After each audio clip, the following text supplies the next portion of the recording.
Jalan P110, yang turut dikenali sebagai Jalan Kampung Baru atau Jalan Paya Keladi di beberapa bahagian, merupakan sebuah laluan negeri yang terletak di utara seberang perai Pulau Pinang. Laluan ini mempunyai panjang kira-kira 16 km dan menjadi salah satu jalan penting yang menghubungkan kawasan luar bandar dengan rangkaian jalan utama di sekitarnya. Jalan ini bermula dari Jalan Kedah. Laluan P110 merentasi beberapa kawasan perkampungan sebelum menuju ke Kampung Baru dan Kubang Menerong di Tasik Gelugor.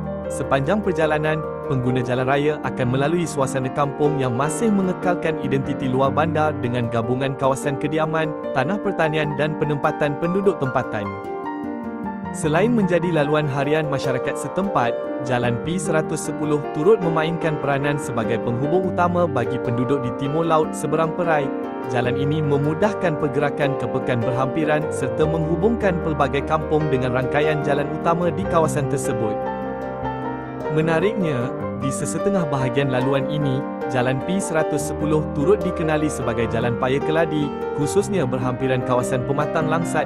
Walaupun mempunyai nama yang berbeza mengikut lokasi, keseluruhan laluan ini tetap berada di bawah nombor laluan negeri P110 dan terus menjadi nadi perhubungan bagi komuniti luar bandar di seberang perai utara. Sepanjang kira-kira 16 km, Jalan Negeri P110 melalui beberapa kawasan penempatan yang menjadi nadi kehidupan masyarakat di utara seberang perai. Laluan ini bermula dari Jalan Kedah, iaitu laluan Persekutuan 1 yang menjadi titik permulaan utama sebelum meneruskan perjalanan ke kawasan-kawasan perkampungan di sekitarnya. Antara kawasan yang dilalui ialah Paya Keladi, termasuk Paya Keladi Hujung dan Taman Paya Keladi. Kawasan ini merupakan antara penempatan yang telah lama wujud dan masih menjadi tempat tinggal ramai penduduk tempatan. Perjalanan kemudian diteruskan ke Pematang Langsat, sebuah kawasan yang terkenal sebagai salah satu pertempatan utama di sepanjang koridor Jalan P110.